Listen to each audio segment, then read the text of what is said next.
Hi everyone, welcome to the Business for Builders podcast. Welcome to you if you're watching this on YouTube. My name's Max, I'm the CEO of Smith & Sons, and welcome to this episode. We are going to, I've just rallied the troops this Friday afternoon just to do a quick setup, and we're going to punch out one podcast. I'm actually in between meetings, and I really wanted to, a lot of what we do, a lot of what I create is off the back of experience or experiences.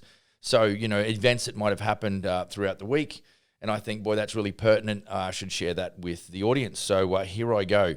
I think what I'm going to talk about today is I'm going to dive into a little bit of sales, and it's not, I'm not going to be here for 45 minutes. I don't think I've got time for that. But I'm going to talk a little bit about sales and a few points therein, and I'm going to chat about one thing in construction or the construction process as it relates to paperwork. So, let's get stuck into it. I know that when I go out, and obviously these days I spend most of my time selling franchises. So I chat with general contractors and we talk about their current business and we talk about their business goals. We do gap analysis. We chat a little bit about some of the deficiencies and some of the things that might frustrate them. And, we just try and figure out where there's a fit. Essentially, sales, whether you're selling franchises or projects or anything else, it's very much, it's people focused. Trying to find where my brand or my service is going to actually fill a gap. And so, one thing that as I spend a little bit more time in this position, I find that GCs are quite, for the most part, I mean, they're mostly fairly, solid, sort of blue collar, salt of the earth folks. And, but boy, oh boy, when I ask them if they ever talk about budgets in their first meeting with clients, they just about, sort of crawl up and die. They say, we don't want to do that. But guys, I want to tell you, and if I got every one of you general contractors or contractors alone and said, do you enjoy quoting for free? Or do you enjoy doing all of that work in a quote and then getting a one-line email to say, no, thank you, we thought it was going to be less and it's not.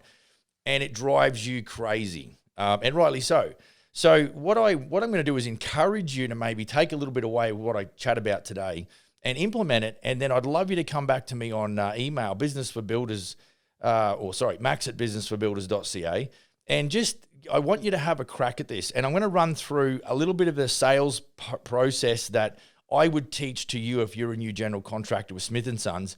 And I would love it if you would, if you've got questions about it and you need me to fill in some gaps, I'll do that. But if you go out there and you execute and you get some success, I would love to hear from you, because I know that our group of GCs wouldn't do it any other way and just wouldn't have it any other way. So why do we, I guess of course we know why we want the clients to chat about, budgets and things. And the problem is they don't trust you.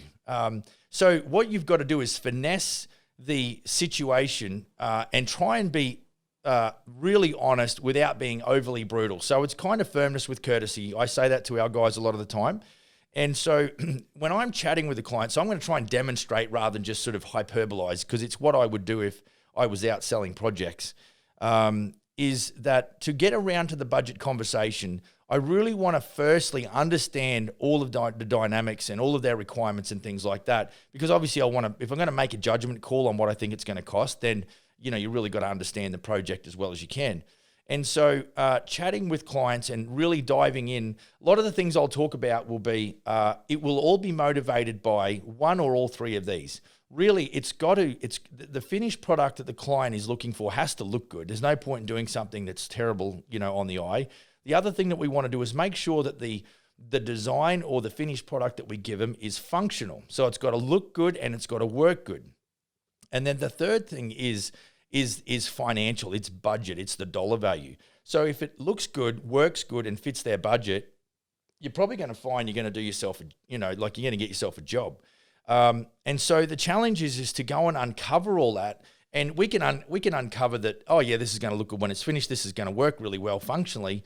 The stickler is that we don't ever get the budget number out of them, and a lot of the time I would say it's because we don't know how to finesse the conversation around to getting to the budget number. So I'm going to shoot completely from the hip and imagine that I'm just talking to a client and we say, they're sort of chatting about their bathroom or their addition or their basement remodel or whatever the case is. And I might sort of say to them, I say, look, what I want to do is I want to get an understanding of what your budget expectation is. And before they can get a word out of their mouth, I'll continue on. I'll say, look, and the reason that I need to know to do that is because I don't want to waste your time or mine. And I want to be able to help you on your way to figure out whether or not, this renovation is, or a new home is for you. So we focus on mostly renos. A lot of our work that we do is renovations. And so, I might say to them, I say, look, in my experience, and it helps if you've got a bit of experience, but maybe you've got to be a little old and washed up like me. If you're a young buck and you've just sort of got into this, the data that you're going to have access to will be probably more limited than it is for me. But I might say, look, for the average basement remodel, they don't want to make it into a legal suite. Let's say they just want to make it into a usable area and add a couple of bedrooms and a washroom and upgrade the laundry or whatnot. I might say, look, for something like that, in my experience, it's always been, 80 to 120,000 or 90 to 130. Notice I give them the price range. What I'm trying to do is I'm trying to break the ice. That is all we do. Now, I don't care if you go double that budget, but the bottom line is you have got to throw something out first, because it's no different to when you go and buy a car or whatever. You're always going to lowball, and then at least you're not paying too much straight out of the gate. So, for when we're chatting with clients, we want to get the budget conversation out there. And so, I want to sort of create some freedom, because ultimately I'll say to them, look, the reason I've got to chat to you about your budget expectation is because I'm going to go and do a lot of work to try and come up with an idea or a ballpark as to what you want. And if it's 100% more than what you expected, you're not going to go ahead and build this thing with anybody. So the best thing that I can do for you is to come up with some sort of price range. So my idea of what it would cost to do your basement remodel would be somewhere between 80 and 120,000. How do you feel about that, Mr. and Mrs. Homeowner? Now, they're going to do one or two things. They're either going to go, yeah, well, that was kind of what we were thinking, or they're going to say, probably, no, that's double what we were thinking. So at least you've got a starting point, because that in itself is some success with regards to that relationship. Now, that doesn't guarantee anything, but at least you're on your way. The next thing that we like to go to is, well, what we'll do is we'll provide you a bracketed price range and a bit of an indication as to what we think it might cost, and we'll give that to you in a 1 or 2 paragraph email, and then you can think on that. But if it is, and you like the idea of what the end result was going to be, and I might talk to the clients about what the finished product's going to look like, and you like the idea of the price range, and you're sort of going, well, Max, it's a little bit more than what I pay, but yeah, look, if everything is going to be the way you say it, we might be able to sort of massage something. Now, I think we've done a podcast where it asks, are buyers liars? And I'm going to say for the record that a lot of the time they don't tell exactly all the truth. So, and nor would you either if you were being coy. So let's be honest, we're all a bit like that. We don't want to pay for any more than we have to. And so, we want to break the ice. So the next way we transition, so we've had the budget conversation, we've got clients that are a little bit reserved about the estimate or the indication that you've given. You've then put that in a 2-paragraph email. You've sent out a bracketed price range, an estimate, an indication of to what they might get, really general, and then what they expect to pay that in the way of a price range. And here's where I tell our guys to go next, is what we call a quantity takeoff service. Now, this will separate the players from the pretenders. And the idea of this is, if we've got positive on the budget price range and the inclusions, what we're going to say to clients is, hey, this is what we're going to, this is what we offer. Now, if you're in the cost plus world, or the time and materials, or the do and charge, or whatever you call it, and you go and add your 12% on top of your cost or whatever, this process won't work for you. And the simple reason is because the whole thing is about where I'm about to go next with this quantity takeoff service is that we provide a fixed price. So if you're like, Max, it can't be done, we don't do fixed price, then I guess everything I've got to say going forward from here is irrelevant.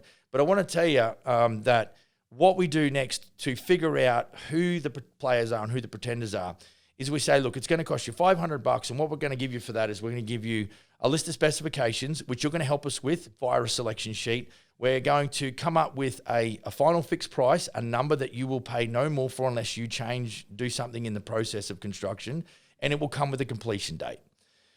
See, those are the three characteristics that really, that mostly, that all of our customers come to us for. They love the fact that they know what they're getting, they know what it's going to cost, and they know when it's going to be finished. Or they know at least the duration of the project so that when they do hit a commencement date, we can give them completion date, right?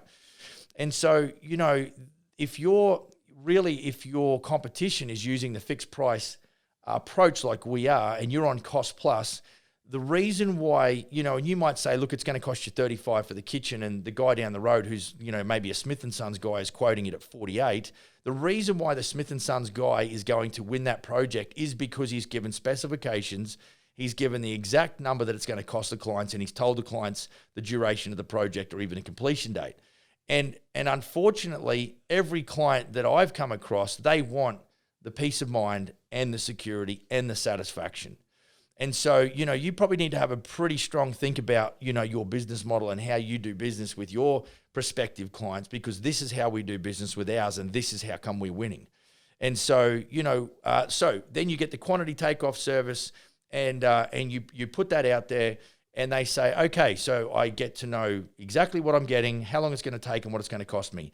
There's a very good chance, because those three characteristics of the quantity takeoff service represent value, they're probably actually going to buy in, and they're going to say, you know what, that's worth $500. Now, on some of the bigger jobs, my guys will ask for more money. Now, understand also that it doesn't include anything peripheral or anything auxiliary or anything extra, i.e., engineers, architects, geotechs, interior designers, any of that, nothing of that, that's all extra. And we put that in our quotes, that it's just for the, for the number. But we will outsource to our sub-trades and our suppliers to come up with the exact number.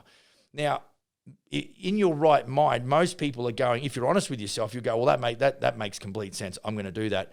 Here's the deal. If you get one of these, if you can crack this nut, it will change the way you do business. However, there's a lot of GCs, when I talk to them, they're like, well, Max, how can you give fixed price? Because you can't see behind the drywall, and you can't, and look, you're not wrong, but if your quote's set up in such a way, and then your building contract is set up in such a way, and I'm not even going to talk about contracts today because we will just lose track of time, then what you do is you actually have got yourself, there is some options within our contracts, in our fixed price building contracts, that allow us the luxury of executing off the back of clauses within that contract to take into consideration whereby we might not have allowed for the extra 10 studs. But the markup is really, that offsets. There's built-in contingencies and cushions that allow us some flexibilities for minor oversights, but for major stuff, the clauses in the contract will help you pick up that. Now, if you get into that, the theory is that transactions happen as a natural consequence of delivering value. Transactions happen as a natural consequence of delivering value. If you show value in your proposals, good chance most clients are going to see the value and they're going to buy. Not all, but most. Now, the beautiful part about that is when you transact at a low level with a client, it's highly likely that you're going to transact at a high level. And so what your focus should be is not to win the $100,000 job. The focus should be to win on the $1,000 quantity takeoff. Because what you've just done is a couple of things. You've transacted at a low level. That's great. The other thing is essentially you've taken them off the market, because now they've actually invested in the relationship that those clients have with you.